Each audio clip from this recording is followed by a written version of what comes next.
A lot happening in the world of politics. You know, there's members that move on from time to time, and that opens up seats. And we got one coming up. There's an open seat in Tennessee's 6th congressional district. And we have one of the candidates. I think he's the first one to jump in, is my understanding. Johnny Garrett from the great state of Tennessee is joining us on the line. Johnny, thanks so much for being here on the Brian Kilmeade Show. Jason, thank you very much for having me. We appreciate you and appreciate your network. This is fantastic to be here. Oh, well, thank you. You know, there comes that point when you sit down either by yourself or with your family and you think, yeah, I think I'm going to run for Congress. So what made you think, hey, you know, I want to ruin my life and and dedicate myself to this public service? I say that with a great smile because it's a great honor to serve. I'm very blessed that I was able to do so. But you want to do that. Why? I think I'm a fighter. I think I'm a conservative fighter, and I have been impressed with President Trump the moment he got in just over 10 years ago, and I'm looking forward to standing with him and being a conservative fighter for the district here in Tennessee and making sure we pass his agenda. That's what fires me up. That's what wakes me up in the morning, and I'm ready for that fight. Now, a lot of people will say, yeah, I'm a conservative, but then the push comes to shove and you start to think, all right, what does that really mean? Like, and so look, Tennessee overall is fairly conservative, but when I say conservative, you want to help Donald Trump, what issues fire you up probably as much as anything?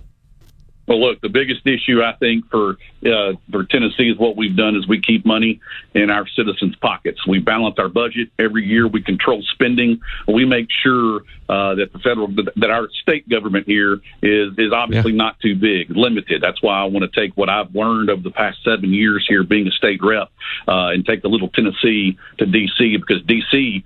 needs to act more like Tennessee. Yeah, no kidding. So your experience there in the state house, because Tennessee is a well-managed state by all accounts. I hear nothing but good things about it.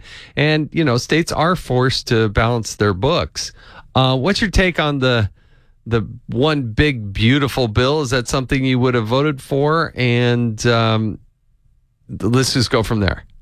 Well, absolutely. Anytime that, the federal government doesn't make any money. The government doesn't make any money. It's all the people's money. Anytime we can give the people's money back to them, I'm on board. And so absolutely, if I was up there, I would vote for that bill. And I think we've got more work to do, more spending cuts to make. And so I would be proud to support President Trump and vote for the big, beautiful bill. Professionally, before you did, or, you know, as you're doing the state house, what tell us a little bit more about kind of where you're from, but why you wanted to get involved in public service. Sure. Well, I'm a 7th generation Tennessean. My roots go all the way back in my hometown. And like you said before, in your service in the Congress, which I'm proud that you served, honored that you served, it is an honor to be someone's voice. And that is what I want to do here in Congress, is be their conservative voice, knowing they can trust what I say, what I do, because I have a history. I have a record of being conservative here in the State House, and I want to take a little bit of Tennessee to D.C., and that's what motivates me. That's why I want to do this.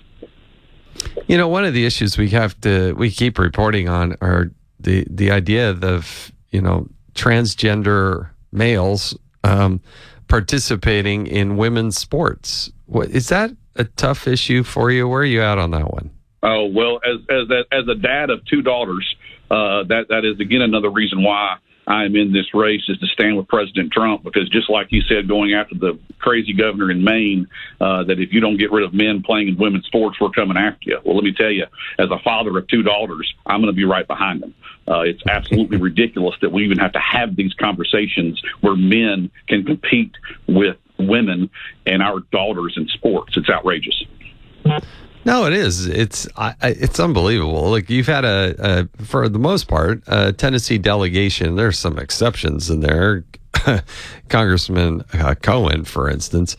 But there are, your delegation has been, like I said, very conservative, not only fiscally, but also on some of the social issues as well. if you had to kind of tap the three big issues that Tennesseans are talking to you about, what they're concerned about for the country, things they want addressed, what are those big three? Well, look, one is pocketbook issues, right? They just lived through 4 years of the worst president that I believe we've ever had, with skyrocketing inflation, milk, egg prices rising. I mean, the number one thing is their pocketbook, right? They need to be able to spend their own money the way that they can. You know, we got to get our spending under control in D.C. Got to get our debt under control in D.C. There's so many more. Good gosh, I could take up all the time that I have here on the issue that we need to tackle and we need to fight for Tennesseans. Well, listen, running for Congress is a tough thing. It's tough on the family, tough on the kids. Takes a lot of time away. But we wish you nothing but the best in that quest to try to represent. And, so few people raise their hands and do it. And I wish you all the best. I know there'll be a bunch of people, I'm sure, running, but congratulations for making that tough decision at the races in 2026. Johnny Garrett, candidate in Tennessee's 6th Congressional District. Thanks so much for joining us on the Brian Kilmeade Show. Jason, thank you very much. And for your listeners, go to JohnnyGarrettForCongress.com and you can learn more about it. We appreciate you.